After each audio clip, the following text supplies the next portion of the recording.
A Texan in London. The taxi coughed to a halt in front of Buckingham Palace, the meters spinning a dizzying number.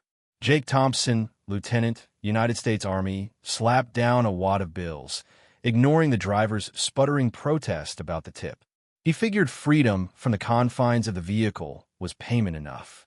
London air, surprisingly crisp, filled his lungs. He stretched, arching his back until his vertebrae popped, and surveyed the scene. The palace loomed large, a gray behemoth against a sky-threatening rain. Tourists swarmed the gates, a kaleidoscope of flashing cameras and excited chatter. But Jake's attention was immediately drawn to the sentries. They stood like statues, scarlet coats ablaze, bearskin hats casting long shadows over their faces. Immobile, unblinking. It was almost comical. A grin spread across Jake's face. This was going to be fun. He sauntered towards the nearest guard, his boots echoing on the stone pavement. He leaned in close, his voice a low drawl. "Hey there, Sleeping Beauty. Long night." He snapped his fingers inches from the guard's face. Nothing. Not a twitch. Jake chuckled louder this time. "Tough crowd. All right, let's try this." He pulled a stick of gum from his pocket, unwrapped it, and held it out. "Mint. Spearmint? I got both." Still nothing. The guard remained a perfect, unyielding mannequin. Suddenly, a voice, sharp and laced with a distinctly British dryness, cut through the air. "Lieutenant, I presume?" Jake turned to see his sergeant, his uniform impeccable, his face etched with an expression that suggested he'd seen it all before, and likely wasn't impressed. Sergeant Alastair Davies, his name tag read. "That's me," Jake replied, his grin unwavering, though he felt a slight prickle of unease. "Just admiring the local wildlife." He gestured theatrically towards the guards. "Impressive commitment to stillness, I'll give you that." Davies raised a perfectly sculpted eyebrow. "They are not here for your amusement, Lieutenant. They are guards, entrusted with the safety of Her Majesty and this palace. Their discipline is a reflection of that responsibility." Jake shrugged, popping the gum into his mouth. "Relax, Sergeant. Just a little harmless fun. Back home, we call this performance art. You know, living statues, that kind of thing. We even got guys who dress up as well. Never mind." He waved a dismissive hand. "So what's the deal? They just stand there all day? No bathroom? No itching their noses? Sounds like a pretty boring gig to me." Davies' eyes narrowed, but his voice remained calm. "Their duty is to stand guard, Lieutenant. They are relieved periodically, of course. It is a symbolic role, yes, but one steeped in history and tradition. Something, perhaps, you might find difficult to appreciate." Jake felt a flicker of irritation. He wasn't trying to be disrespectful, exactly. He just couldn't understand the point of it all. This antiquated display felt silly, but the sergeant's condescending tone stung. "Hey, I appreciate history as much as the next guy," Jake said, a touch defensively. "It's just, I'm more of a future kind of guy, you know? Efficiency, innovation, getting things done. Standing around, looking pretty?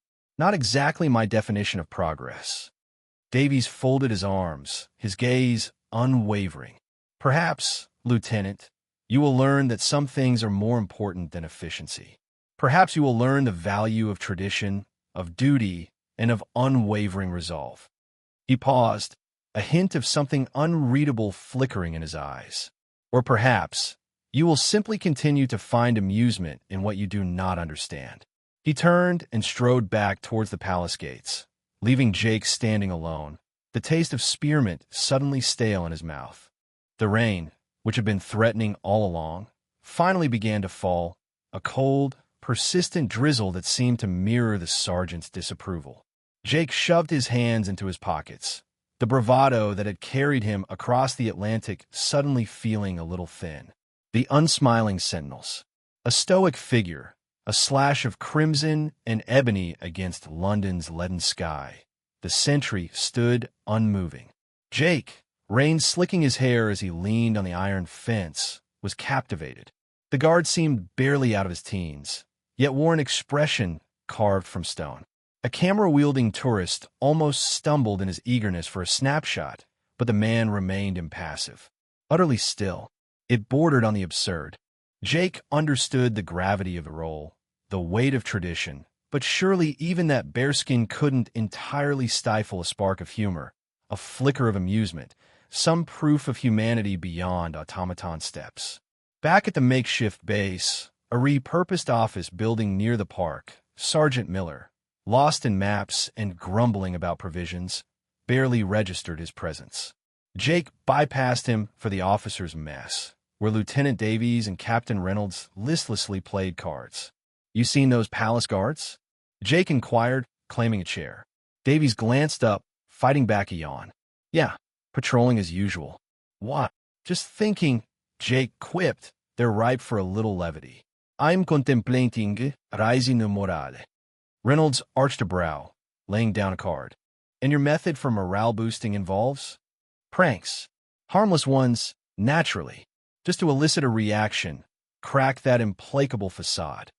Jake's fingers tapped a quick tattoo on the tabletop, picturing the guard's ceremonial weapon replaced by a squeaky toy. Or perhaps a strategically placed noisemaker on the sentry box seat. The possibilities in his mind bloomed. Davies scoffed. "You're planning to prank the Queen's Guard?" "Jake, you're courting disaster. That's practically sedition." "Come on," Jake countered. "It's a bit of harmless fun. I'm not going to sabotage the crown jewels." Though the thought did spark a fresh grin. Reynolds sighed, rubbing his forehead. "Look, we're guests here. Respect is paramount. An international incident is the last thing we need because you decided to become a court jester to one of the United Kingdom's most treasured icons." Jake dismissed his concerns with a wave. "Relax. It'll be subtle. Our involvement will remain a mystery." He envisioned himself in a feathered suit, attempting a daring landing atop a bearskin. The mere image made him snicker. "I mean it, Jake," Reynolds said, his voice gaining an edge. "Don't jeopardize our position here." Undeterred, Jake dedicated the afternoon to scrutinizing the guard rotation outside the palace.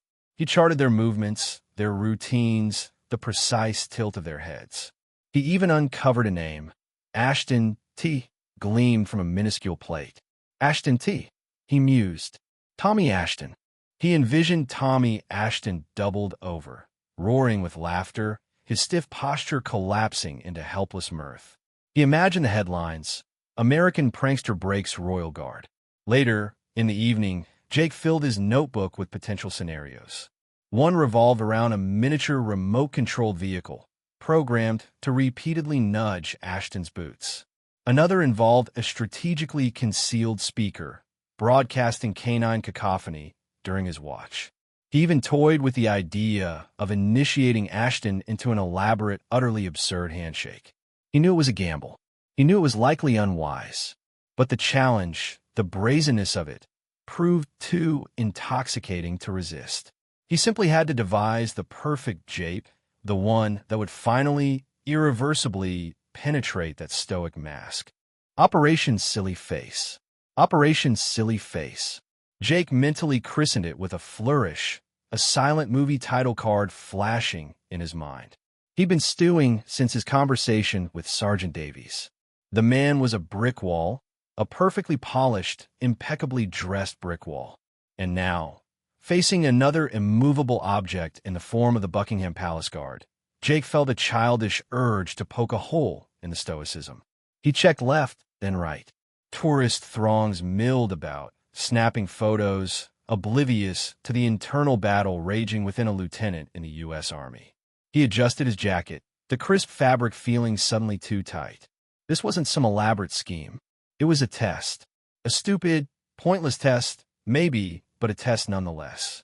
Tommy Ashton stood ramrod straight, his crimson tunic a vibrant splash against the gray stone. His bearskin hat seemed to absorb all sound, creating a small bubble of quiet around him. The sun glinted off the polished buttons, each one a tiny mirror reflecting the curious faces of the crowd. Jake took a deep breath. Here went nothing. He started subtly, a slight widening of the eyes, a minuscule twitch of the eyebrow. Nothing. Tommy Ashton remained a monument to unflappability. Jake escalated. He puffed out his cheeks, making himself look like a startled chipmunk. Still nothing. He crossed his eyes, sticking out the tip of his tongue just a fraction. The crowd, at least, seemed mildly amused, a few stifled giggles rippling through the throng. Undeterred, Jake launched into the full repertoire. He flapped his arms like a chicken. He wiggled his ears, or at least he tried to. It was harder than it looked. He even attempted a silent rendition of the Macarena, his shoulders shimmying with exaggerated enthusiasm. The sun beat down on Jake's neck, sweat prickling his forehead. He was panting slightly, his face aching from the sheer effort of maintaining such a ridiculous level of buffoonery. He risked a glance at Tommy Ashton. Nothing. Absolutely nothing. The guard's face was an emotionless mask, carved from granite and polished to a sheen. His eyes, visible in the shadow of the bearskin, stared straight ahead, fixed on some distant, unseen point. It was as if Jake wasn't even there. Frustration welled up inside Jake, hot and prickly. He felt like a performer playing to an empty theater, a comedian bombing spectacularly in front of a single, disinterested judge. He'd expected something, a flicker of amusement, a twitch of the lip, even a barely perceptible eye roll. Anything, but there was nothing, just the unwavering, unblinking gaze of a man committed to his duty. The silence was deafening, amplifying Jake's own ridiculousness. He felt a flush creep up his neck, a burning wave of self-consciousness. He stopped abruptly. The silence stretched, thick and heavy. The crowd, sensing the end of the impromptu performance, began to disperse, their attention already drifting to other attractions. Jake stood there deflated. He'd failed, utterly and completely. He'd thought he could crack the facade, expose some hidden vulnerability. Instead, he'd only succeeded in making himself look like an idiot. He muttered under his breath, "Well, that was a bust." Escalation and warnings. The next day dawned under London's drab, overcast sky. Jake, fueled by acrid instant coffee, felt a fresh wave of impish resolve. A nearby souvenir shop had yielded a weapon of choice, a garish can of neon pink silly string. He'd make Tommy crack today. The changing of the guard provided an ideal stage, the synchronized thud of boots and the bold fanfare of brass creating an almost surreal atmosphere. Spotting Tommy, stiff and unreadable, guarding Buckingham Palace's gates, Jake pounced. With a wide, mischievous grin, he unleashed a fusillade of pink goo. It splattered across the tall bearskin hat and dribbled down the pristine scarlet tunic. The spectacle, he grudgingly admitted, was visually arresting, a vibrant splash of anarchy against a backdrop of rigid formality. Yet Tommy remained unmoved, an absolute statue. The pink goo shimmered in the weak light, a ludicrous decoration on Her Majesty's guard, but he was impassive. The band played on, oblivious to the attempted subversion. Deflated, Jake slunk back into the throng, the dying hiss of the silly string echoing his failure. Later, desperation a growing itch, Jake escalated. A rubber chicken, its yellow beak nicked and its plastic eyes beady and judgmental, became his new instrument of torment. He accosted Tommy, now stationed near Clarence House. With a theatrical flourish, Jake brandished the fowl, mimicking a pathetic clucking noise. "Bok bok, Tommy," enjoying the shift. Still nothing. Tommy stared rigidly ahead, his gaze lost on some far horizon only he could see. His jaw remained locked, his face a mask. The only response came in the faint squeak of his leather gear as he subtly adjusted his stance. As Jake retreated, thwarted once more, a voice, crisp and edged with steel, shattered the silence. "Lieutenant Thompson, my office." "Now." Sergeant Davies stood close by, his face a study in disapproval. His normally impeccable uniform appeared even more precise, his posture more unyielding than usual. "Lieutenant," Davies began, his voice quiet but carrying, "I'm aware of your unconventional interactions with Guard Ashton." Jake shrugged, affecting innocence. "Just a bit of light-hearted fun, Sergeant, relieving the monotony." Davies' eyes narrowed to slits. "This is not a schoolyard, Lieutenant. This is London. This is the Queen's Guard. Guard Ashton is performing a duty, one steeped in tradition and deserving of the utmost respect. Your actions are disrespectful, disruptive, and frankly, unbecoming of an officer. Jake scoffed derisively. Come on, Sergeant. No harm, no foul. Harm is done when the integrity of this regiment is undermined, Lieutenant. This is a formal warning. Desist immediately. Any further incidents will result in disciplinary action. Is that understood? Despite himself, Jake felt a flash of irritation.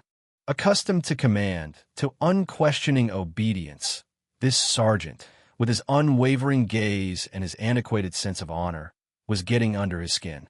Understood perfectly, Sergeant, Jake replied, his tone laced with sarcasm. Though I wouldn't expect me to salute poultry anytime soon. He turned on his heel and departed, leaving Davies standing like a granite figure, a steadfast guardian of British heritage. The warning lingered, heavy and unspoken, a gauntlet thrown and, for the moment, ignored. The fainting lieutenant, who scrutinized his image, a tremor of vexation rippling through him. The sergeant's critique still pricked, a subtle but sharp barb. He needed to reassert his authority, to demonstrate the validity of his leadership style, audacious, unorthodox, and effective, against the ingrained rigidity these Brits championed. He had to crack Ashton. A scheme, preposterous yet undeniably tempting, began to take shape. He'd orchestrate a medical episode, a simulated collapse, directly before Ashton's unwavering gaze. The vision of that stoic facade fracturing, even slightly, fueled his determination. It was a gamble, verging on melodrama, yet the potential reward was enormous.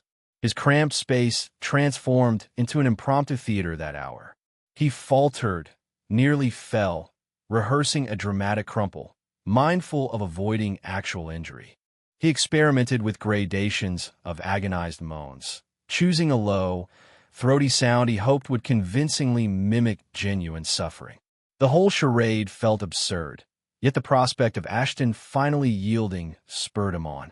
He fantasized about the headlines. Yank officer fakes faint, guards resolve crumbles. Victory felt almost tangible. The following day, Jake loitered near Ashton's post. The air hung thick with the musty odor of aged stone and acrid exhaust. Tourists swarmed, buzzing like agitated bees, cameras clicking incessantly. Ashton stood immutable, a scarlet figure against the palace's somber gray. Jake inhaled deeply, London's sharp air tingling in his nostrils. He needed proximity, enough to ensure Ashton's immediate reaction. He feigned a sudden wave of lightheadedness, clutching at his temples. The world tilted momentarily, an unnerving effect of his overly earnest performance. He lurched closer to Ashton, murmuring inanities about the oppressive heat, despite the day's chill. A small gathering of onlookers began to form, their curious gazes fixed on the apparently ailing American. He positioned himself mere feet from Ashton, close enough to catch the faint, almost sterile scent emanating from his uniform. This was it. He drew another breath, his pulse hammering in his ears. Time seemed to stretch into an eternity. He swayed theatrically, emitting a carefully calibrated groan. Then he surrendered to gravity. The stone rushed to greet him, cold and unyielding. His eyes snapped shut, awaiting the inevitable. The clatter of a dropped weapon, a sharp intake of breath, any indication that Ashton's composure had shattered. Seconds ticked by, each one an age. But the only sounds were the ceaseless drone of tourists and the distant thrum of London. He dared a peek. Ashton remained unmoving, his face a perfect mask of impassivity. His eyes, though, locked onto Jake with an intensity that sent a cold wave down his spine. Not concern, not surprise, merely a frigid, unwavering assessment. He resembled a statue carved from ice, observing an insect squirming on the ground. Jake lay on the pavement, feeling naked and utterly ridiculous. The performance had been impeccable, worthy of an award even, yet it had accomplished precisely nothing. He had anticipated a reaction, any reaction, but Ashton's utter lack of response was more unsettling than any explosion of emotion. Slowly, Clumsily, Jake righted himself, dusting off his uniform. He avoided Ashton's stare, a hot flush of shame rising up his neck. He mumbled something about a sudden dizzy spell and stumbled away, the tourist's muffled laughter echoing in his ears. He had failed, abysmally. Duty above all. Jake let out a theatrical groan, his knees buckling just as he reached the prime spot in front of the guard. He crumpled to the cobbled ground, aiming for a controlled fall, but the dampness made the stones slick. He landed harder than anticipated, a sharp pain shooting up his arm. Stars danced behind his eyelids for a disorienting second. He squeezed them shut, playing the role of the stricken officer. He waited for the expected flurry of concern, the stammered apologies, maybe even a hand reaching down to help him up. He imagined the guard's rigid posture finally breaking, a flicker of humanity cracking the stoic facade. But nothing happened. The scent of wet wool and horse manure filled Jake's nostrils. He risked a peek through slitted eyes. The guard, Ashton, remained motionless, unflinching. His gaze was fixed straight ahead, his jaw tight, his chin at the precise angle Jake had observed earlier. Immovable, a monument to duty. A wave of irritation washed over Jake, hotter than the shame that followed. This wasn't going according to plan. He groaned again, louder this time, clutching his chest for good measure. My heart, I think I'm. He trailed off, hoping for some reaction, any reaction. Still nothing. The sound of approaching footsteps broke the silence. Two officers, a major and a captain from Jake's own detachment, hurried towards him, their faces etched with concern. Lieutenant Thompson, what happened? Major Davies barked, kneeling beside him. He just collapsed, sir, someone said. Get him up. Someone call for a medic. The captain barked, his voice sharp with urgency. Strong hands helped Jake into a sitting position. The cobbled stones pressed uncomfortably against his back. He felt foolish, exposed. The taste of failure was bitter on his tongue. He glanced up at Ashton. The guard hadn't moved an inch. Not a flicker of emotion crossed his face as he observed the unfolding scene. Just a statue in scarlet and bearskin, standing sentinel as if nothing out of the ordinary had occurred. I think I just blacked out, Jake mumbled, avoiding eye contact. Let's get you inside, Lieutenant, the major said, his voice softening with concern. You look like you've seen a ghost. As they half-carried, half-dragged him towards the barracks, Jake risked another glance back. Ashton was still there, a solitary figure against the backdrop of the palace. Just as Jake was being helped through the doorway, he heard it. Ashton's voice, clear and precise, cutting through the murmurs of concern. Post 1, Guard Ashton, reporting a medical incident requiring attention. Lieutenant Thompson has been taken inside, requesting medical assistance be dispatched to the barracks. The words were spoken without inflection, a perfectly executed report delivered with the same unwavering discipline he displayed since Jake had arrived. It was a clinical, detached statement of fact. Duty above all. The phrase echoed in Jake's mind, a stark and unwelcome truth. He had tried to rattle the guard, to expose a weakness, to prove himself superior. Instead, he had only succeeded in humiliating himself. The guard had remained unyielding, a living embodiment of unwavering commitment. And Jake, in his misguided attempt at intimidation, had been exposed as nothing more than a fool. Understanding discipline. Rough stone bit into Jake's skin. The coppery taste of blood, a souvenir from his undignified sprawl, coated his tongue. He scrambled up, a film of grime adhering to his once crisp uniform, a pulse hammering behind his ear. The humiliation stung far worse than the abrasion on his palm. Sergeant Davies hadn't budged an inch. The guard stood sentinel too. Ashton's face, a carved mask of composure, offered no clue to his thoughts. Utterly immutable, it bordered on the supernatural. At last, Davies' voice, devoid of warmth, sliced through the air. Lieutenant Thompson, I trust you've regained your equilibrium? Jake mumbled in assent, futilely swatting at the dust clinging to his trousers. His gaze snagged on the parade of tourists, each absorbed in their own world, oblivious to his mortification. He wished the ground would open and swallow him whole. Stealing a glance at Ashton, he saw the guard still stood tall, his crimson tunic a vibrant slash against the muted gray of the palace facade. An unwavering focus emanated from a man. A seed of respect sprouted within Jake, quickly overtaken by renewed annoyance. Was this rigid stoicism really necessary? Davies closed the distance between them, casting a long shadow over Jake. You mistake the purpose, Lieutenant. This isn't a play put on for the amusement of sightseers. This is the King's Guard. We embody steadfast loyalty, centuries of heritage, an ironclad fortitude. He indicated Ashton with a nod. That soldier has stood for hours through sweltering heat and bitter winds, because such is his charge. He is a guardian, a shield. He represents a legacy far exceeding his own person, and he shoulders that burden knowingly. Jake began to object, to argue for more practical methods of security than statuesque immobility, but Davies silenced him with a curt gesture. Discipline, Lieutenant, isn't about being devoid of feeling. It's about mastering oneself, prioritizing duty above all personal whims. It's being the rampart against encroaching chaos, the unyielding line in the face of any storm. Davies' gaze, the color of honed steel, pinned Jake in place. Have you ever been truly tested, Lieutenant? Have you ever held fast when the world around you dissolved into ruin? The question hung in the air, a weighty accusation. Jake shifted his weight uncomfortably. He'd experienced combat, yes, but nothing that had truly pushed him to his limits.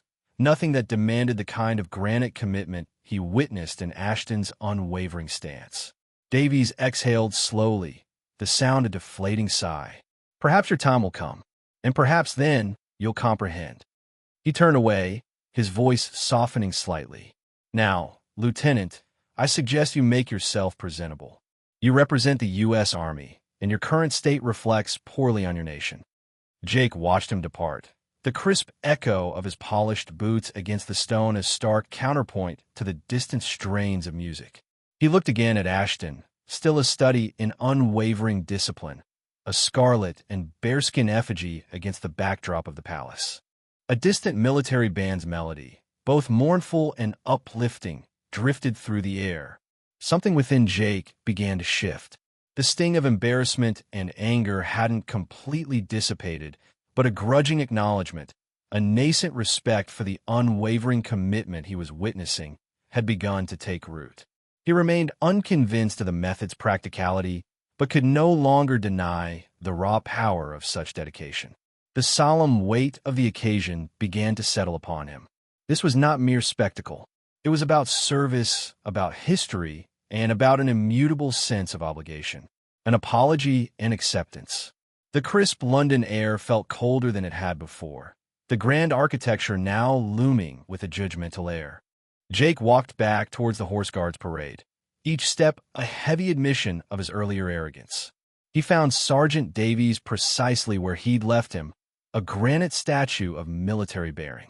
Sergeant Davies, Jake began, his voice lower, the American twang suddenly feeling more pronounced, more gauche. I owe you an apology. Davies didn't flinch, his gaze fixed somewhere beyond Jake's left shoulder. Sir, my behavior earlier was disrespectful. Foolish, even. I was out of line, and I understand that now. You were upholding your duty, and I interfered where I shouldn't have. The words felt clumsy, inadequate, but they were honest. He met the sergeant's gaze directly, holding it. A flicker of something, perhaps acknowledgement, crossed Davies's face, gone so quickly Jake almost missed it. Apology accepted, Lieutenant. Understood. That was it. No fanfare, no lengthy lecture, just a simple acceptance. And yet the weight on Jake's chest eased slightly. He turned towards Tommy Ashton, standing motionless in his sentry box. The young guard's face was an impassive mask, betraying nothing. Jake approached slowly, mindful of the painted white line he now knew represented more than just a boundary. Guardsman Ashton, he said, keeping his voice respectful, quiet. I apologize to you as well.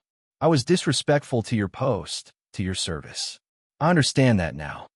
Tommy remained still, a perfect mannequin of scarlet and black.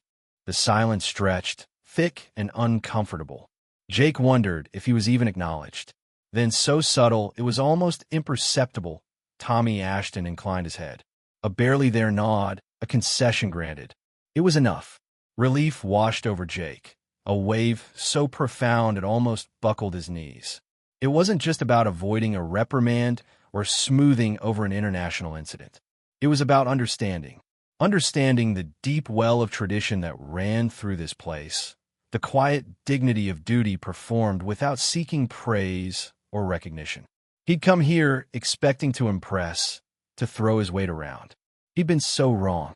He stepped back, away from the sentry box, feeling a humility he hadn't experienced in years. The scarlet tunic, the bearskin hat, even the impassive face of the guard now held a different meaning. They weren't symbols of outdated pageantry. They were testaments to unwavering dedication, to a code of honor that ran deeper than any rank or nationality.